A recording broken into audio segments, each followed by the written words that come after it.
Welcome to the GSMC Fitness Podcast, the show that helps you sort through all of the trends, new and old, of the fitness world. We'll talk about yoga, running, Zumba, weightlifting, and everything in between.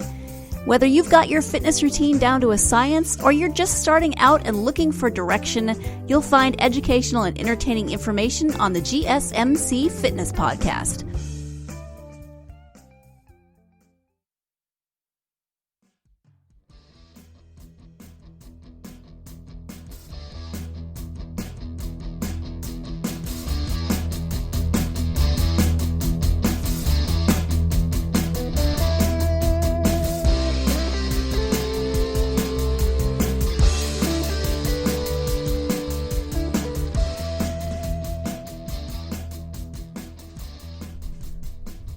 Hey guys, welcome to GSMC Health and Wellness Podcast, brought to you by the GSMC Podcast Network. I'm your host, Cynthia, and happy Monday, everyone. I hope you all are having a fantastic day, and I hope you guys are just hella excited for I wouldn't say the new year, relaxing.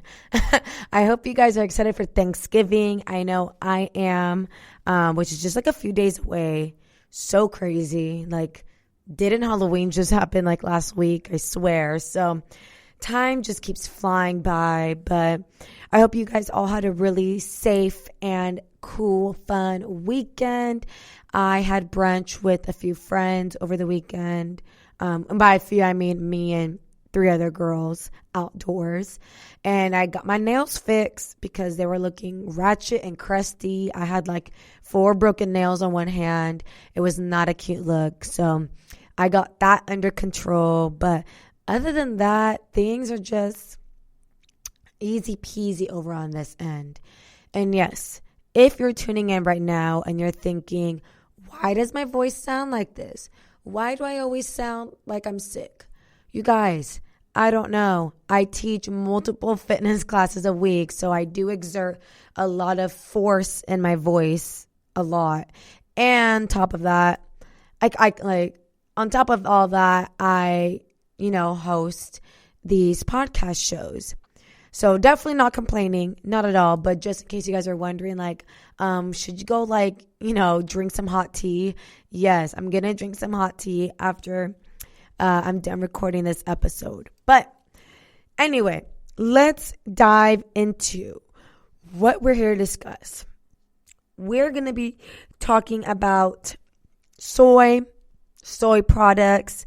Is it considered healthy, unhealthy, good or bad? There's a lot of mixed reviews out there, and a lot of people say different things.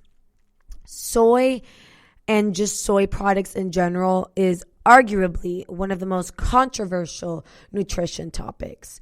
And I want to first state kind of my personal feelings towards soy and just my opinions based on how my personal body has reacted to consuming soy products. So me, myself, and I try my hardest to avoid soy, okay? Only because it really messes with my skin, okay? So I'm already oily, acne prone, and soy products contain hormones in it, and I already have a huge hormonal imbalance going on. So when I throw soy products into the mix, it really makes my skin flare up. I get really bad cystic acne, no bueno. And how I really know this and can actually pinpoint yes, my skin is flaring up because of soy is back a couple months ago when I went vegan for 8 months, or not 8 months, 8 weeks. I was consuming a lot of tempeh, but more importantly, I was consuming a lot of tofu, a lot of tofu, to obviously make up for not consuming any seafood or not consuming any meat. Now I'm pescatarian, but back then I was 8 weeks purely vegan. So I was what am I going to use for my protein source? So I bought a lot of tempeh, but I was really eating a lot of soy. I would get soy sausage. I would buy tofu. So I was just consuming a lot of soy to make up for my protein source. And in turn, I was getting like super, super bad skin flare-ups on my forehead especially. And I like never break out on my forehead that bad, you know. And when I went to my dermatologist or my esthetician, she says that my skin's probably flaring up really bad because I'm consuming a lot of soy, and it's just like messing up my chemical balance, my hormonal balance. And she suggested that I cut out the tofu, and I did. And within a week, my skin was better, a lot better actually. I wasn't getting those horrendous like cystic acne on my forehead. So me personally, I try to avoid it as much as I can because my body just doesn't respond well to it.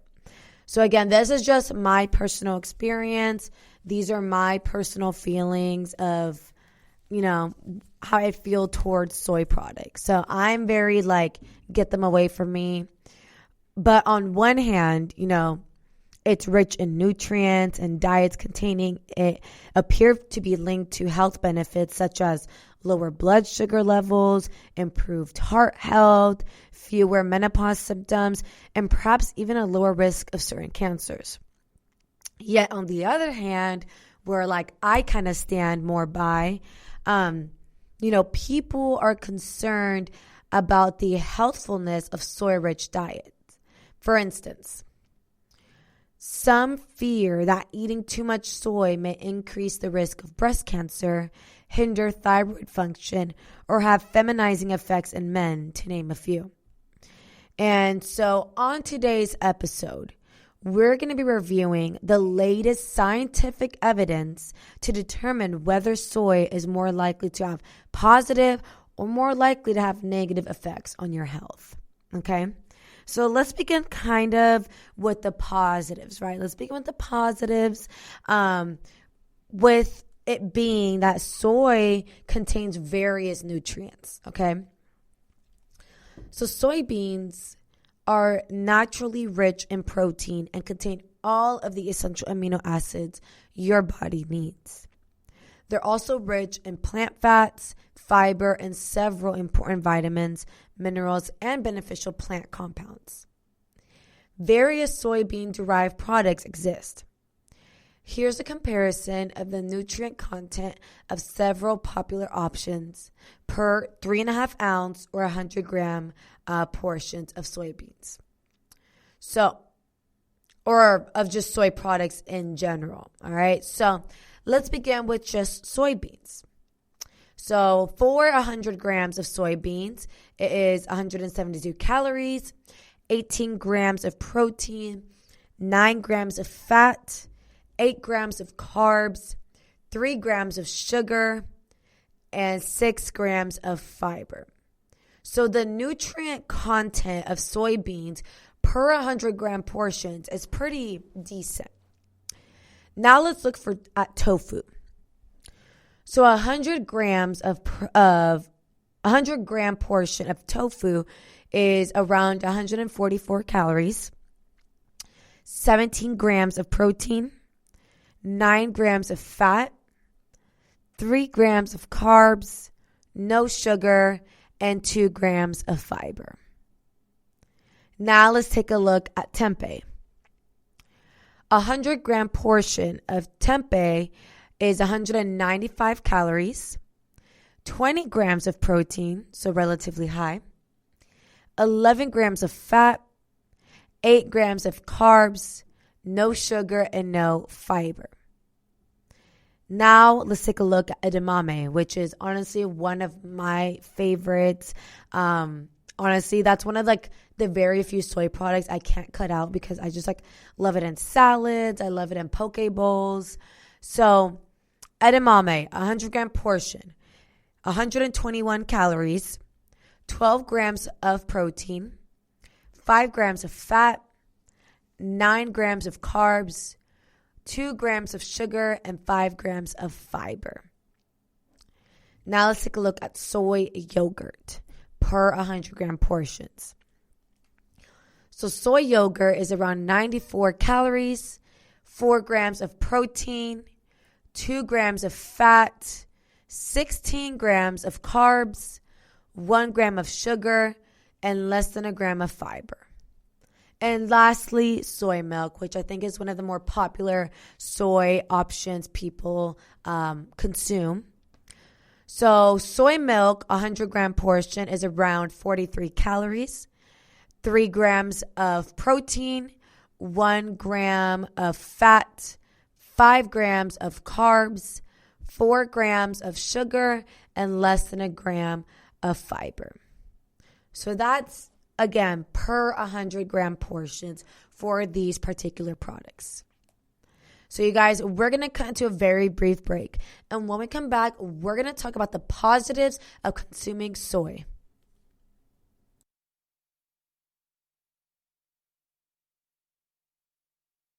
Do you want to be healthier, yet you just don't know what to do? All these shows telling you this and that, but nothing seems to work. Well, listen close. Golden State Media Concepts has got something great for you. The Health and Wellness Podcast, dedicated to workout trends, healthy eating habits, diet, and everything about healthy living. Join us in our banters as we help you not just live life to the fullest, but live it to the healthiest.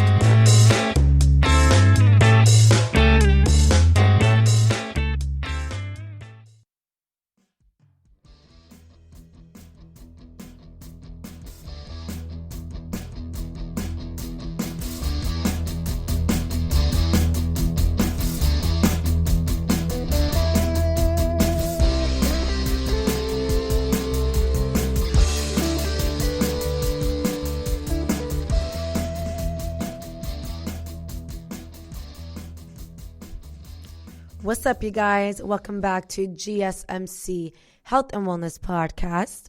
So right before the break, we gave you the breakdown on some of the more popular soy products per 100 gram portions and basically breaking down its nutrient content. So soy does have a pretty good nutrient content. And in addition to their vitamin and mineral content, soybeans are a natural source of polyphenols, which is a type of antioxidant that may help protect your body against cell damage and conditions like heart disease. Soybeans are especially rich in isoflavones, a subclass of polyphenols referred to as phytoestrogens due to their ability to attach to and activate estrogen receptors in your body. Soy isoflavones are believed to be one of the main reasons behind the many purported health benefits of soy-based foods. Boiled soybeans contain 90 to 134 milligrams of isoflavones per 3.5 ounces, depending on the variety. Due to their similarity in structure, soy isoflavones are often believed to mimic the hormone estrogen. However, research suggests that soy isoflavones differ from estrogen in many ways, with each having unique effects on the human body. So in summary, soy and foods derived from it are typically rich in protein, fiber, vitamins, minerals, and antioxidants. They also contain soy isoflavones, which are believed to offer a variety of health benefits. Soy-rich diets have been linked to a few potential health benefits, with the first being that it may help lower cholesterol levels, okay? So, several studies suggest that diets rich in soy foods may help lower LDL, which is bad cholesterol, and raise HDL, which is good cholesterol. For instance, one recent review suggests that a median intake of 25 grams of soy protein per day may help reduce total and LDL bad cholesterol levels by around 3%. However, the authors believe that in practice, reductions may be larger when people eat soy protein instead of animal protein. However, more research is needed to confirm this. Another review suggests that soy-rich diets may help reduce total and LDL bad cholesterol levels by 2 to 3%. They may also raise HDL, good cholesterol, by 3% and reduce triglyceride levels by around 4%. Currently, people with existing risk factors for heart disease, such as high cholesterol, obesity, or type 2 diabetes, appear to be among those who benefit most from soy-rich diets. In addition, minimally processed soy foods, such as soybeans, tofu, tempeh, and edamame, appear to improve cholesterol levels more than processed soy products and supplements. It also may help protect heart health. Diets rich in legumes, including soy, may help lower your risk of heart disease.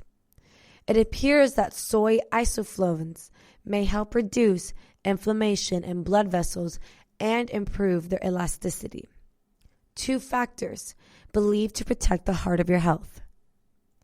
A recent review further links soy-rich diets to a 20 and 16% lower risk of stroke and heart disease, respectively.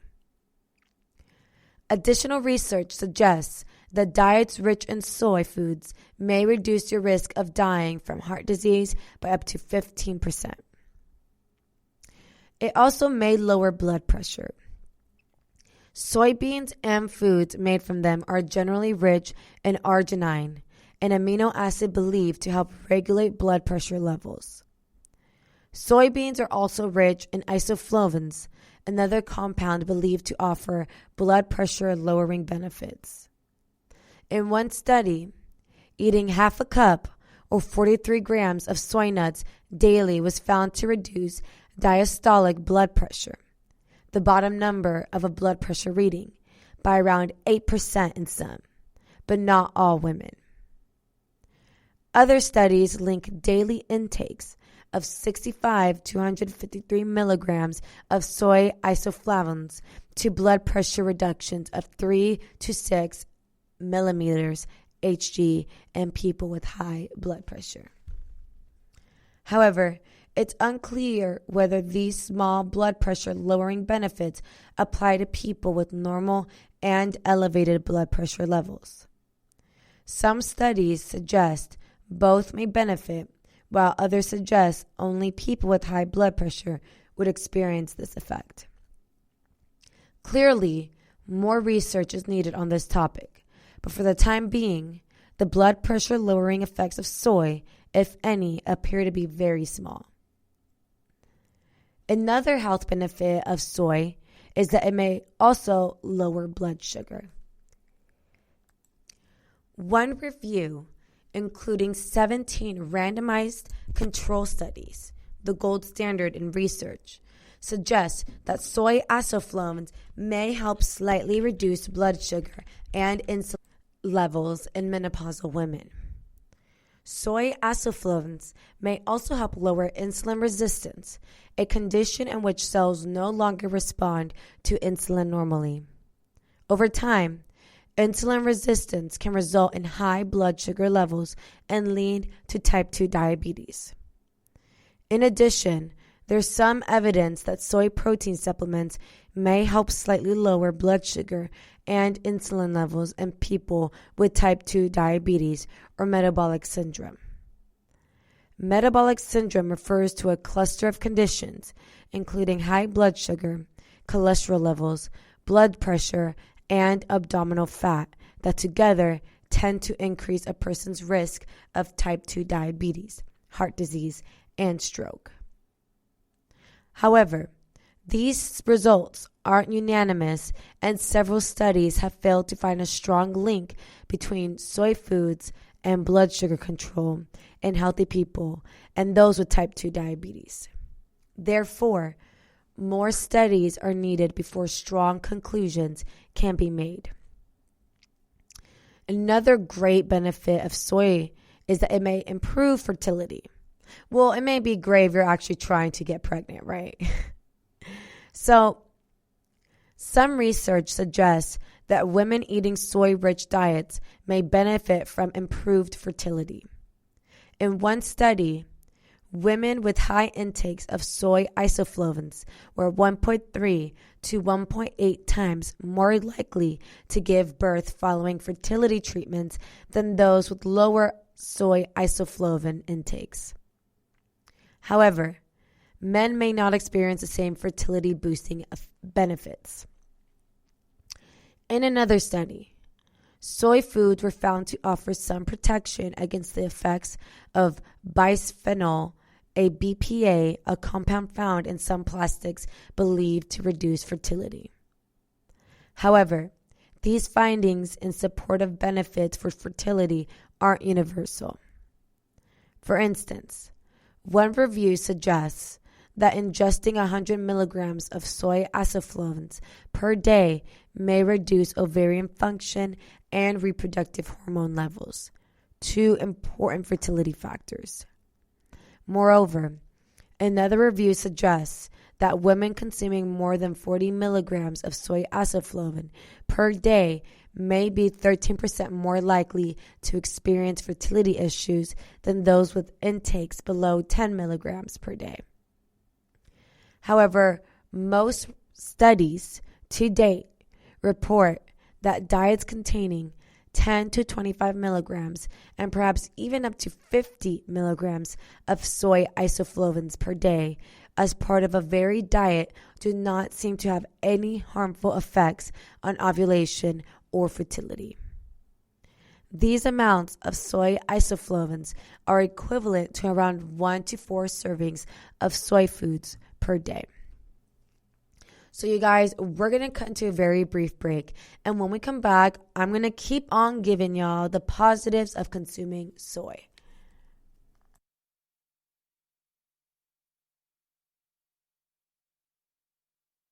Tired of searching the vast jungle of podcasts? Now listen close and hear this out. There's a podcast network that covers just about everything that you've been searching. Hey! The Golden State Media Concepts Podcast Network is here. Nothing less than a podcast bliss with endless hours of podcast coverage. From news, sports, music, fashion, cooking, entertainment, fantasy, football, and so much more. So stop lurking around and go straight out to the Golden State Media Concepts Podcast Network. Guaranteed to fill that podcast itch.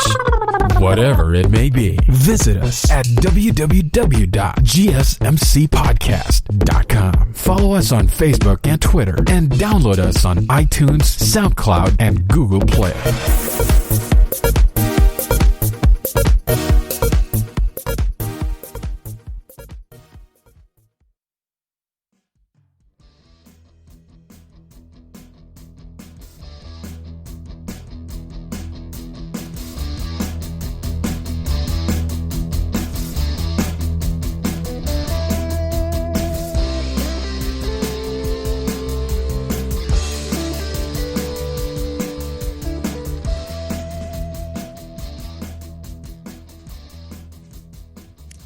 What's up, y'all? Welcome back to GSMC Health and Wellness Podcast.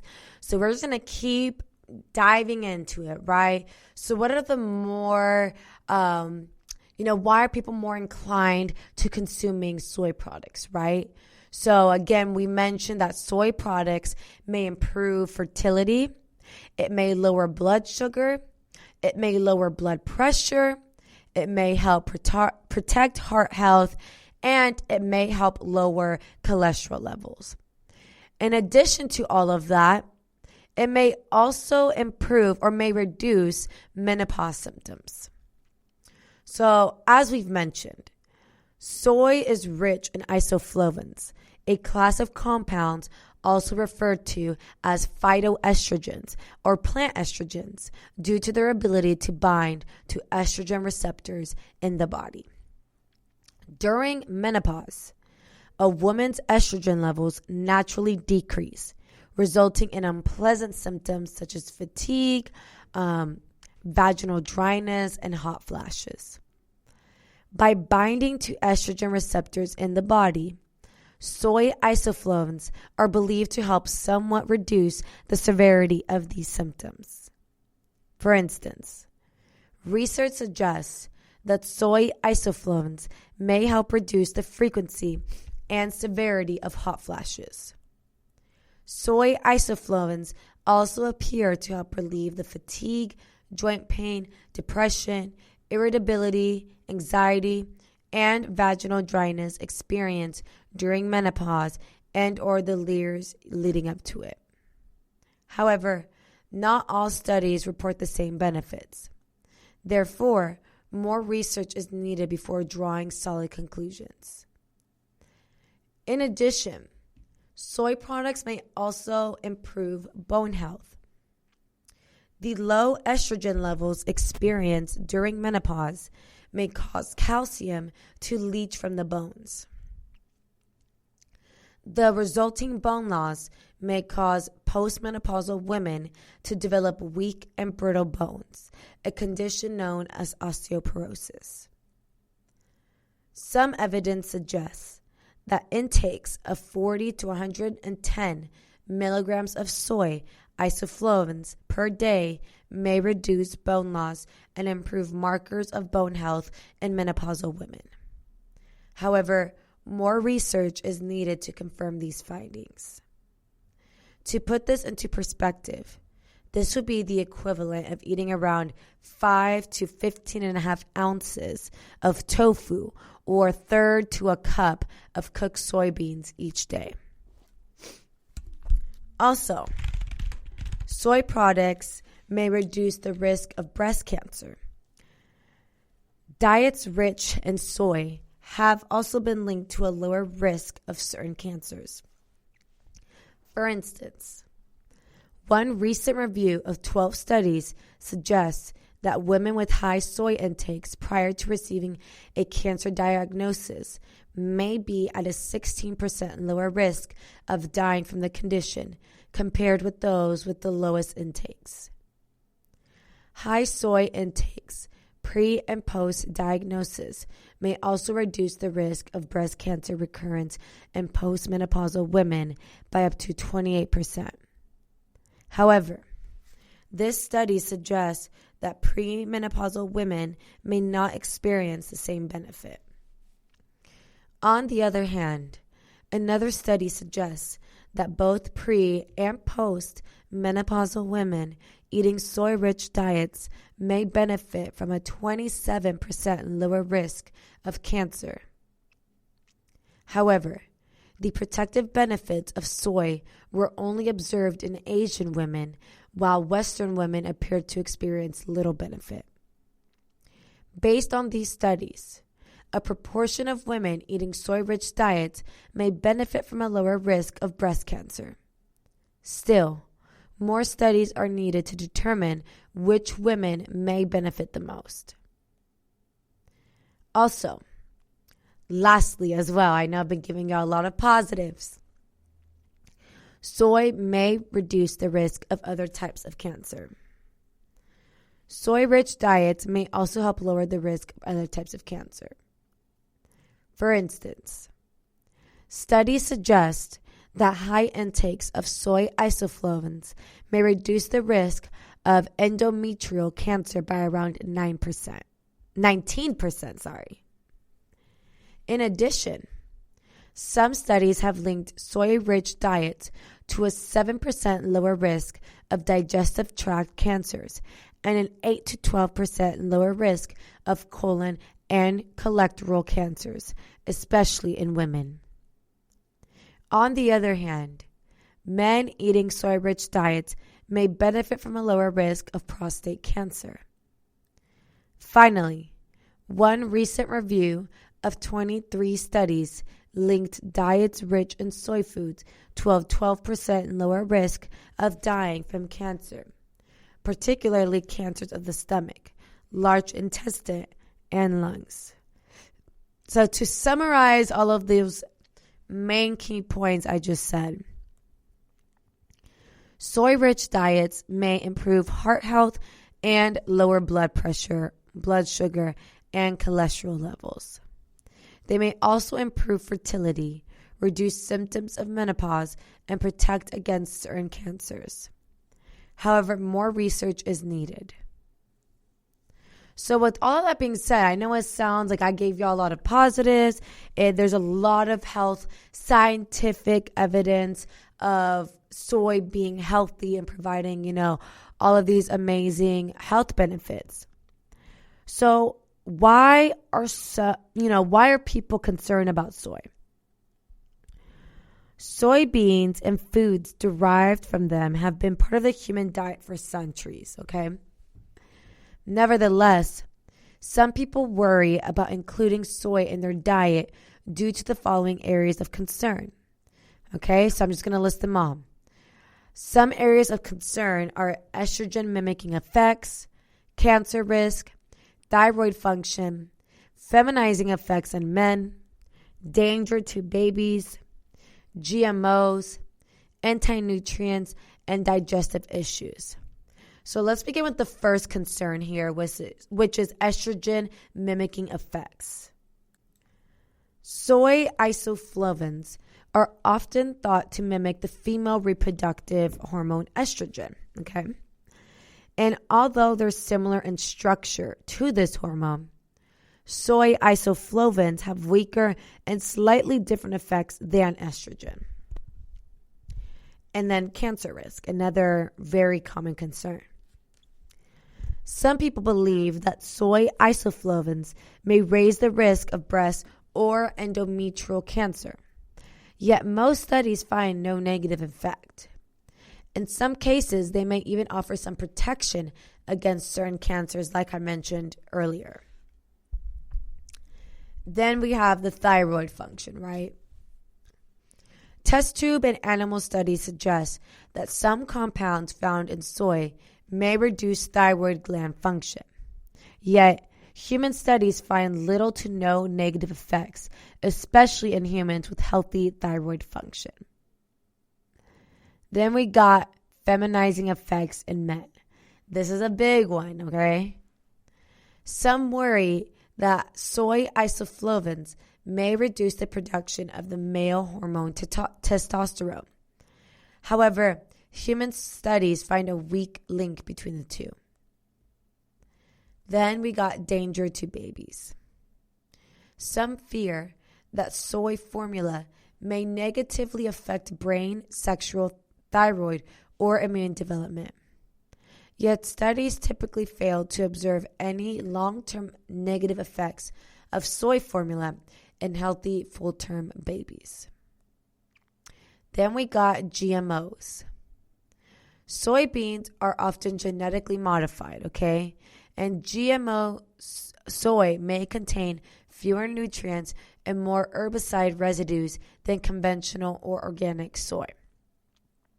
More research about the long-term health effects of GMO soy is needed. Then we got the anti-nutrients. Soybeans contain compounds that may lower the body's ability to absorb the vitamins and minerals they contain. Soaking, sprouting, fermenting, and cooking are ways to reduce these anti-nutrient levels in soy. And then lastly, last concern here, digestive issues. Animal studies suggest that the anti-nutrients in soy may reduce the gut's barrier function, possibly resulting in inflammation and digestive issues. However, more studies are needed to confirm this. So you guys, we're going to come to a very brief break. When we come back, more about soy and concerns people have.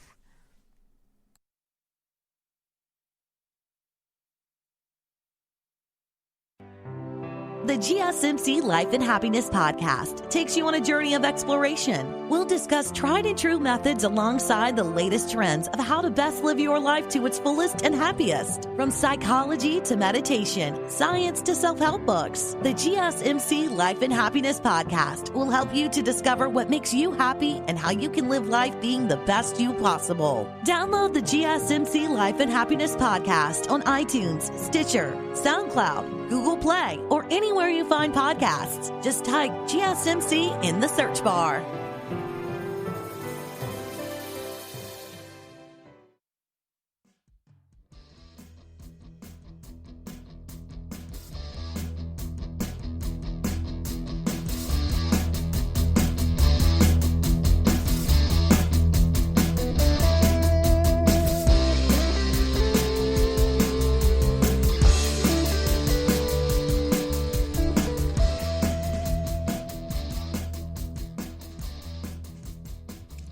What's up, y'all? Welcome back to GSMC Health and Wellness Podcast. So in the previous segment, we discussed some of the more popular or more discussed concerns in regards to why people are hesitant about consuming soy products. And again, I'll just very quickly review some of those concerns. So people, they're concerned about estrogen mimicking effects, cancer risk, thyroid function, feminizing effects in men, danger to babies, GMOs, anti-nutrients, and digestive issues. Keep in mind that while these concerns are common, few of them are supported by sound science. Moreover, when negative effects have been observed, they often follow the consumption of very large amounts of soy, okay? So if you eat it once in a while here and there, you consume soy milk 1 week or whatever, it's not going to lead to these negative effects, okay? It's really if you consume very large amounts of it. For instance, men who reported experiencing feminizing effects from soy consumed amounts up to 9 times larger than the average intake of men with soy-rich diets. Although possible, it would be difficult for most people to eat that much soy each day. So they were eating 9 times than the average intake, okay? So to conclude here, you guys, the concerns that I just listed are commonly cited when it comes to soy. And generally, few are supported by strong science, and more research is needed to confirm the remaining. So with that being said, I do want to point out and emphasize that not all soy-based foods are the same, right? It's worth mentioning that not all soy foods are equally nutritious or beneficial, which I think goes to say for about almost any item you eat. Generally, the less processed a soy food is, the more vitamins, minerals, and beneficial compounds it may contain. On the other hand, the more processed a soy food is, the more salt, sugar, fat, and unnecessary additives and fillers it likely contains. That's why minimally processed soy foods such as soybeans, tofu, tempeh, edamame, and unsweetened soy milks and yogurts are considered superior to soy-based protein powders, mock meats, energy bars, or sweetened soy milks and yogurts.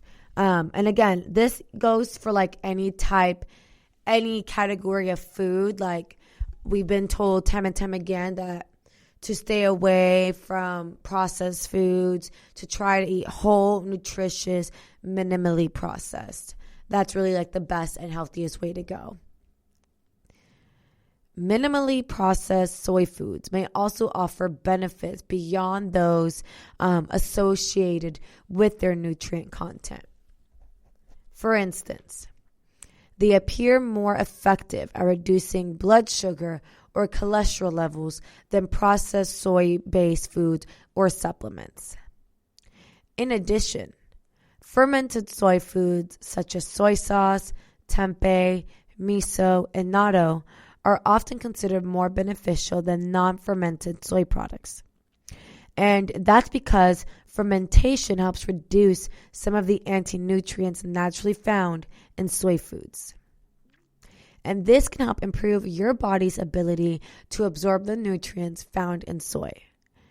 Cooking, sprouting, and soaking are additional preparation techniques that can help reduce the anti-nutrient content of soy foods and enhance their digestibility. So, to summarize, minimally processed soy foods such as soybeans, tofu, tempeh, edamame, and unsweetened soy milks and yogurts are considered superior to highly processed ones. And above all, fermented soy foods may offer additional benefits. So here's the bottom line, you guys, with soy. Soybeans itself are rich in nutrients and beneficial plant compounds. Diets rich in minimally processed soy foods may offer various health benefits, including improved heart health, fewer menopause symptoms, and a lower risk of certain cancers. However, some worry about soy's potential downsides, including its GMO, genetically modified content, possible estrogen-like effects, and long-term influence on growth, digestion, sexual maturation, thyroid health, and breast cancer risk. Currently, few of these concerns are backed by strong science. However, more research is needed. Those wishing to include soy in their diet would benefit from picking minimally processed foods over highly processed ones, which again goes to say for anything food-based, not just soy. So I think I gave y'all the main points of soy, like is it healthy, is it not? And I think we can conclude here that it does offer, a lot of nutrient value and health benefits.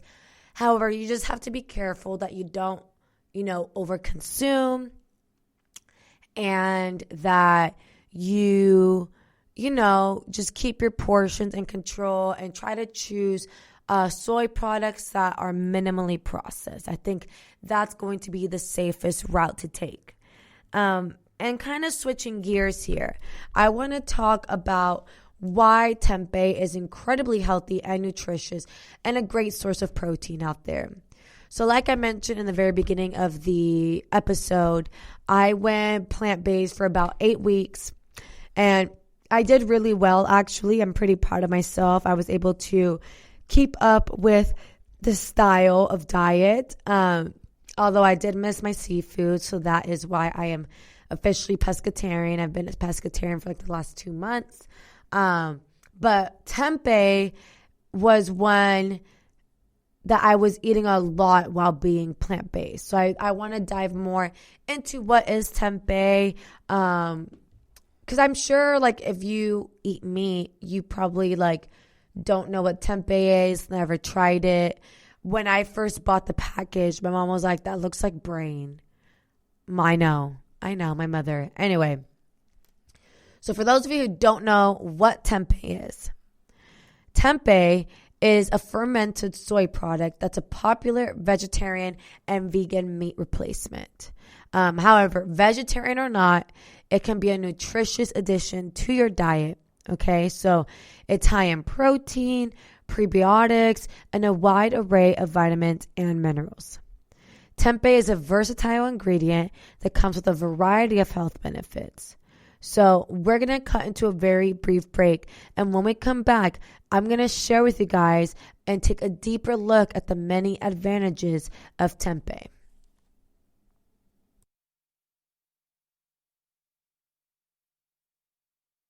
Still on the search of that one true love? On the limbo in this crazy world of dating, marriage, relationships? Well, Listen to the Golden State Media Concepts Relationship Podcast, your one-stop podcast for everything about relationships.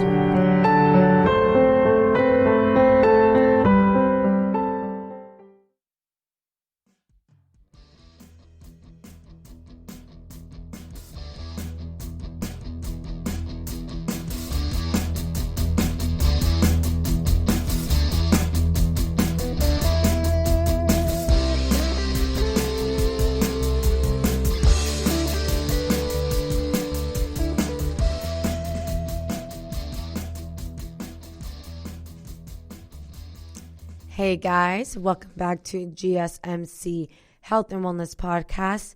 We are now entering the final segment of today's show, and we're going to be uncovering and taking a deeper look at tempeh, what is tempeh, and why, I don't know, maybe you should add it into your diet.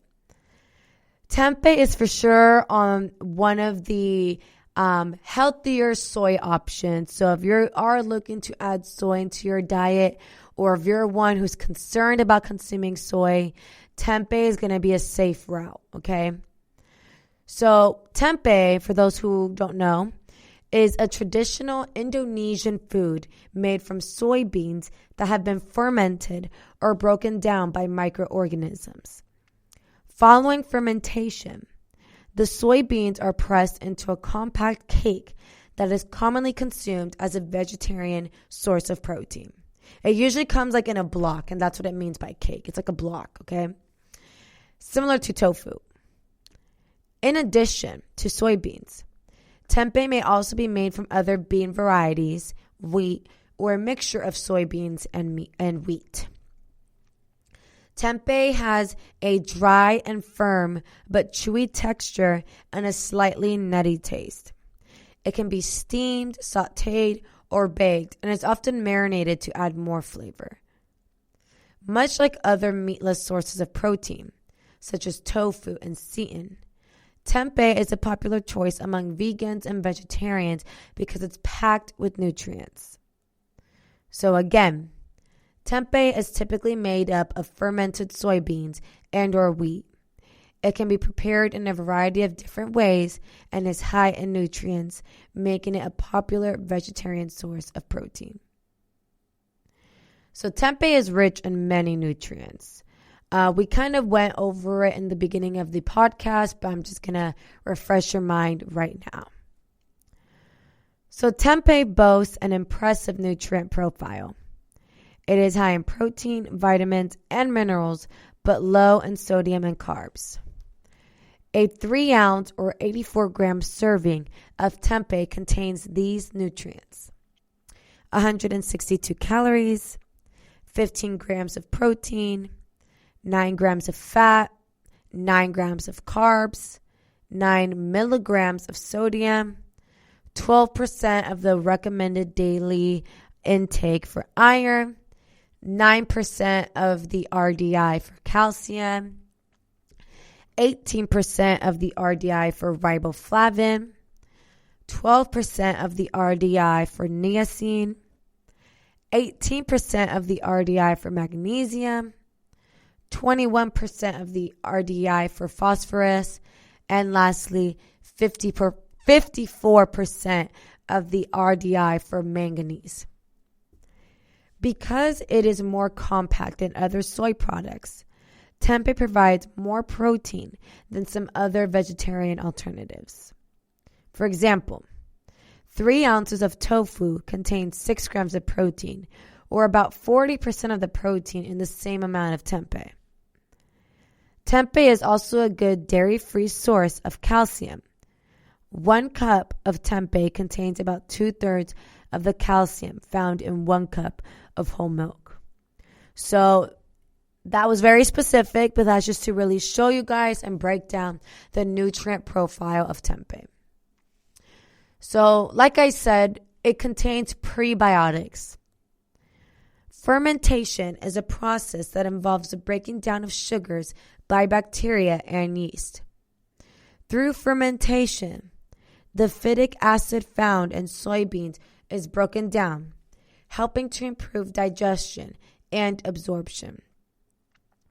Unpasteurized fermented foods may contain probiotics, which are beneficial bacteria that may provide health benefits when eaten. However, tempeh is fermented using a fungus and is usually cooked before eating. Additionally, commercial products are pasteurized. For these reasons, it contains minimal amounts of bacteria. However, tempeh seems to be rich in prebiotics, types of fiber that promote the growth of beneficial bacteria in your digestive system. Studies have found that prebiotics increase the formation of short-chain fatty acids in the colon. These include butyrate, which is the primary source of energy for the cells that line your colon. Evidence suggests prebiotic supplements cause beneficial changes in the gut microbiota, the bacteria that reside in your digestive system. Although studies have provided mixed results, some have linked prebiotic intake with increased stool frequency, reduced inflammation, and improved memory. It's also high in protein to keep you full, so it provides the feeling of satiety. Tempeh is high in protein, so again, 1 cup provides 31 grams of protein. Some studies suggest that a protein-rich diet may stimulate thermogenesis, leading to an increase in metabolism and helping your body burn more calories after each meal. A diet high in protein can also aid in appetite control by increasing fullness and decreasing hunger. One study found that high-protein soy snacks improved appetite, satiety, and diet quality compared to high-fat snacks. Additionally, research shows that soy protein can be just as effective as meat-based protein when it comes to appetite control. In a 2014 study, 20 obese men were placed on a high-protein diet that included either soy-based or meat-based protein. After 2 weeks, they found that both diets led to weight loss, a decrease in hunger, and an increase in fullness with no significant difference between the two protein sources. It also may reduce cholesterol levels. Tempeh is traditionally made from soybeans, which contain natural plant compounds called isoflavones.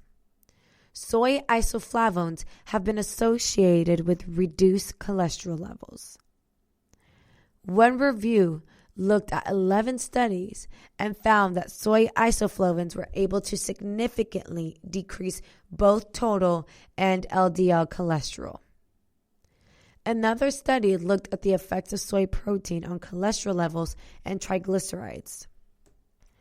42 participants were fed a diet containing either soy protein or animal protein over a 6-week period. Compared to animal protein, soy protein decreased LDL cholesterol by 5.7% and total cholesterol by 4.4%. It also decreased triglycerides by 13.3%. Though most available research focuses on the effects of soy isoflavones and soy protein on blood cholesterol, one study did focus specifically on tempeh. A 2013 animal study examined the effects of nutrient-enriched soybean tempeh on mice with liver damage. It found that tempeh had a protective effect on the liver and was able to reverse damage to liver cells. Additionally, tempeh caused a decrease in both cholesterol and triglyceride levels. It could also decrease oxidative stress. Studies show that soy isoflavones also possess antioxidant properties and may reduce oxidative stress. Antioxidants work by neutralizing free radicals, atoms that are highly unstable and can contribute to the development of chronic disease. The accumulation of harmful free radicals has been linked to many diseases, including diabetes, heart disease, and cancer. Numerous studies have shown that isoflavones could reduce markers of oxidative stress by increasing antioxidant activity in the body. Other studies have found that supplementing with soy isoflavones may have a favorable effect on several diseases associated with oxidative stress. For example, one animal study showed that soybean isoflavones decreased blood sugar levels in rats with diabetes. Another study used data from 6,000 households in Japan and found that intake of soy products was associated with a decreased risk of death from heart disease and stomach cancer. Tempeh may especially be beneficial compared to other soy products. One study compared the isoflavones in soybeans to the isoflavones in tempeh and found that tempeh had greater antioxidant activity. In addition, tempeh can promote bone health. Tempeh is a good source of calcium, a mineral that is responsible for keeping bones strong and dense. Adequate calcium intake may prevent the development of osteoporosis, which is a condition that is associated with bone loss and porous bones. In one study, 40 elderly women increased their calcium intake through diet or supplements for 2 years. Increasing calcium intake decreased bone loss and preserved bone density compared to control groups.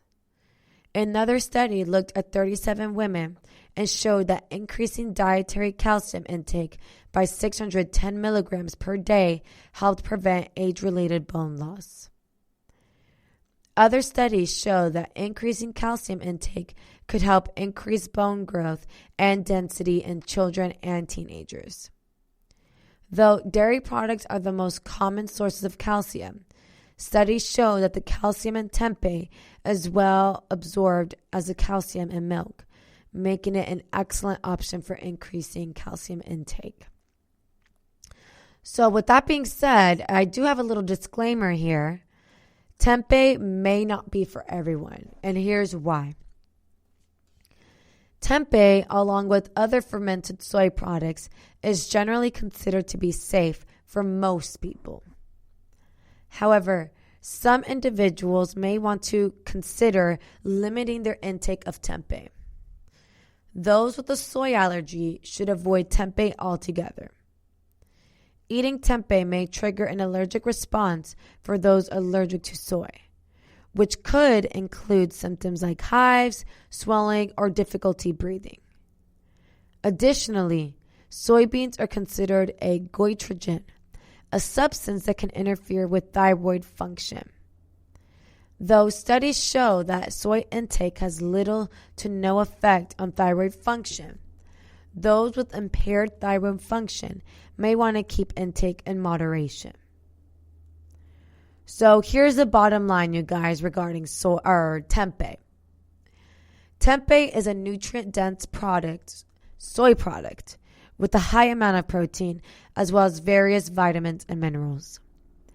It may decrease cholesterol levels, oxidative stress, and appetite while improving bone health. Tempeh also contains prebiotics, which may improve digestive health and reduce inflammation.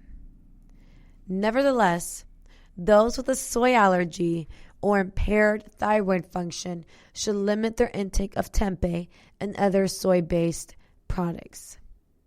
Yet for most, tempeh is a versatile and nutritious food that can be an excellent addition to the diet.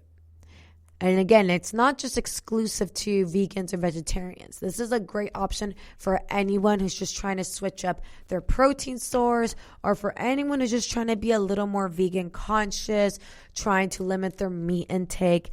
Tempeh is a great alternative, a great meat alternative. So you guys, that's basically going to wrap up today's episode here at the GSMC Health and Wellness Podcast. I really hope you guys are able to hear the helicopter that's like flying around the studio right now.